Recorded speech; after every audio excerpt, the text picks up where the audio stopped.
Hey, what's up guys, it's Gage from ARG, and today we're going to be talking about Samurai Calvary of Reptier, which is your sneak peek promo coming out for the Dimension of Chaos sneak peek, October 31st and November 1st, so it's relatively far away, but I think it's really something awesome to talk about because we finally have the effect released, and it is something different than the stupid Dracoons or Dragoons of Draconia archetype that they've been really trying to push on us for the last few sets, and people were just really getting old.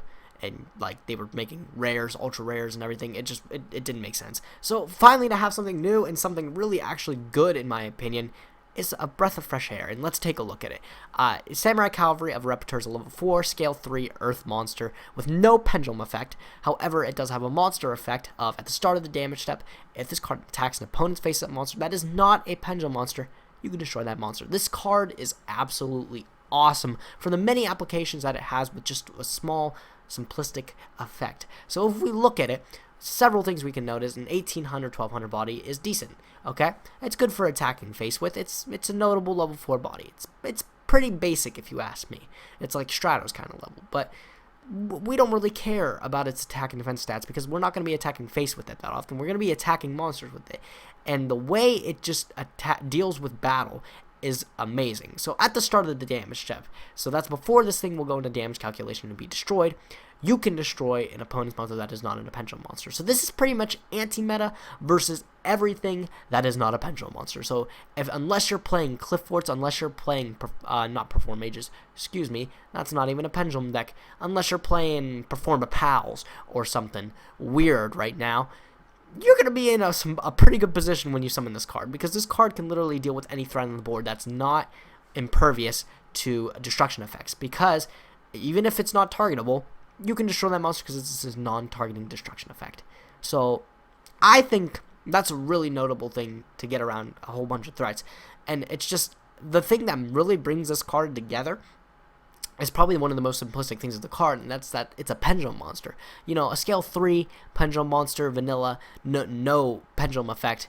It seems kind of awkward. You know, scale 3 is okay. I mean, because it does encompass anything that's a level 4 plus, so that's pretty good, including itself. It can bring back itself from the extra deck. But, you know, just doesn't really seem too good. But when we put a fantastic monster effect on top of it, we can actually start saying that this card would not be the same if it wasn't a pendulum monster. Because let's think of this way, okay?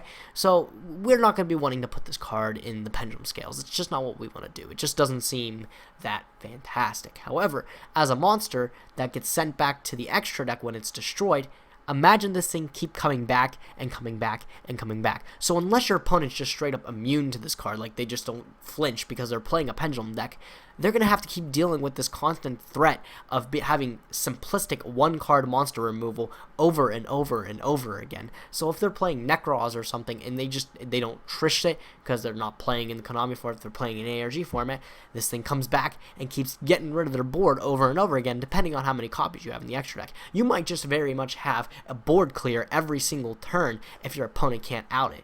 So this card is definitely, as simplistic as it is, I think it's really powerful. And on top of some really decent stats, like a level 4, which is already notable because it's a level 4, like any generic pendulum deck, I think is going to be like a level 4 toolbox deck, kind of like Gadgets or something. So level 4 is good levels. Scale 3 is decent levels because it does include itself. So if you really do need to slap one of these in the pendulum zone, go right ahead. You can do that. So I think this card is really good, as opposed to some of the promos we've had, like for the last few sets. Ever since Pendulums got introduced, I think we've always got those Dragoons of Draconia thing, or whatever they are, the things that nobody likes. This is definitely a breath of fresh air. And I said it before with Archfiend-Eccentric, I really want to see more generic pendulum monsters, really generic good pendulum monsters, and this is definitely contesting to Archfiend-Eccentric as a very good generic pendulum monster. So I'm really excited to see where they go from this. I hope they keep giving us really good cards like this as promos. Excuse me, by the way. So yeah, let me know what you guys think of this card in the comment section below. Maybe I'm looking too far into it, but I'd love to hear what you guys think. So yeah, if you guys want to buy or sell products, if you want to attend high-level events, and if you want to read articles from the top players, AlterRealityGames.com is your place to go check out. Be sure to like our Facebook fan page and subscribe to our Twitch stream if you haven't already. But as always, thank you guys for watching. Be sure to like, comment, and subscribe, and I will catch you guys next time. Gage from ARG signing out.